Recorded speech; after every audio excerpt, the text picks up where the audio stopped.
How to see who logged into your Facebook account. Hi everyone, welcome back to our channel.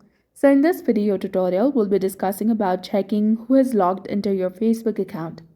So first of all, you need to make sure that you've installed the latest version of Facebook or Facebook Lite application on your mobile device and make sure that you're logged in with your specific account.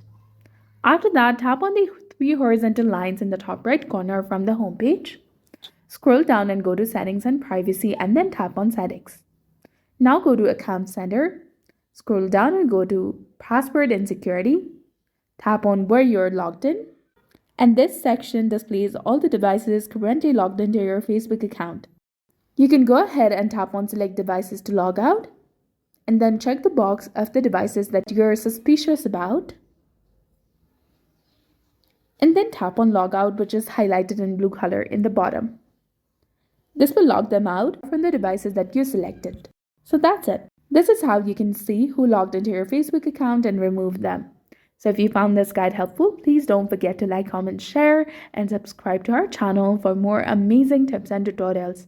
Thanks for watching. See you in the next one.